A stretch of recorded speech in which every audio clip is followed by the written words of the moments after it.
it's crazy because night over night we're showing up in these cities and we're encountering Jesus and sharing Jesus, and we're just in it. We're kind of staying in it, and it's like, it would be like you're doing Sunday morning service every single day for 2 months, and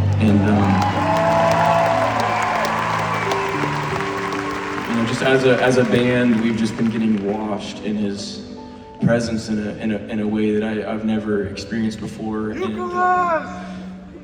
I feel like the Lord is just stripping away a lot from me, and I'm just reminded, I've known this, but I feel like I'm just getting deeper and deeper reminded of the truth that Jesus is the only way.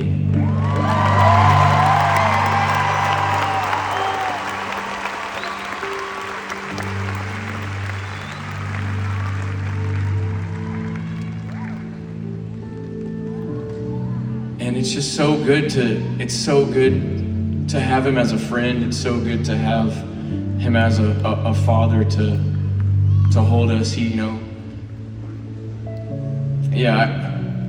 There was a time in my life where I was not going His way. I was actually just going my way. I used to kind of have one foot in the door, one foot out the door. I grew up in a Christian family.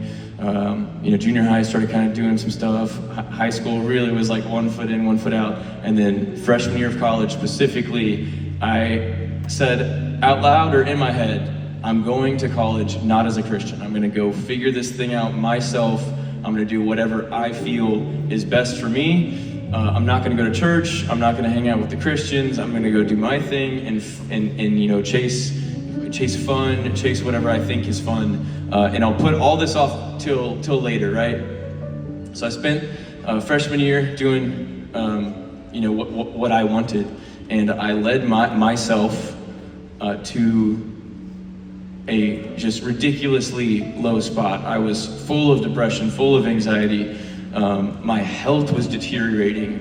My spirit was deteriorated. Like I didn't want to get out of bed in the morning. I didn't know who my friends were. I feel like I didn't have energy to do anything.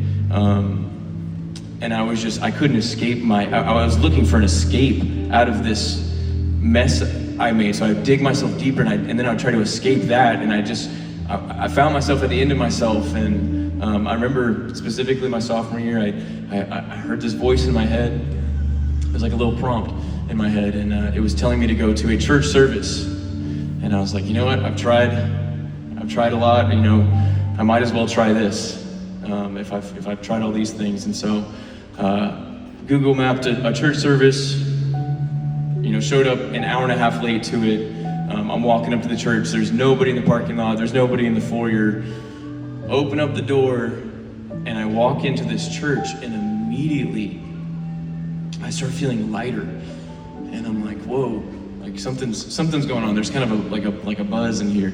And I make my way into the back of the congregation, and there's this like beautiful worship happening in this church, like this extended worship period and worship time. And anyways, I walk right into that, almost as if the air was like dense.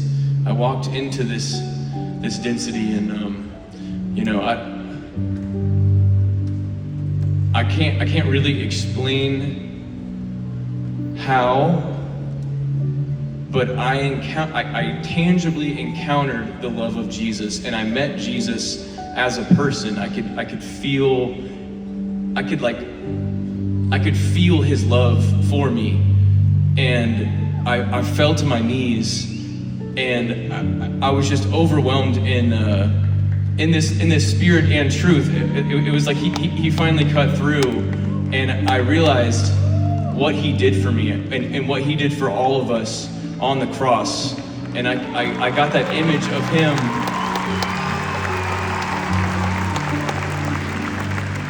I got that image of Him on the cross, covered in blood, covered in just stuff I can't even mention. and he's sitting there, with joyful, teardrops in his eyes, looking at me, saying, "I love you." That all that stuff that you don't want anybody to know about, that worst part of you, I'm dying for that, and I wanted to do this for you because I love you, and I want you to spend eternity in heaven. I want you to spend eternity with me. I want I don't want those chains to hold on to you. And so I encountered that. I experienced that for the first time. Yeah. And here I am, 8-9 years later, in a very similar position to that, with the same encounter, the same message.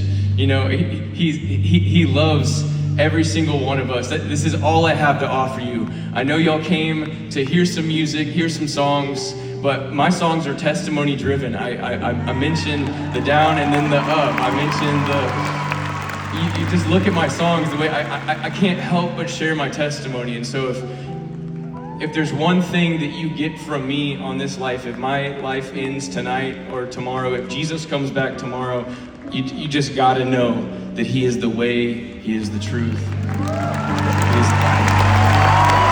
And he is the only way to the Father.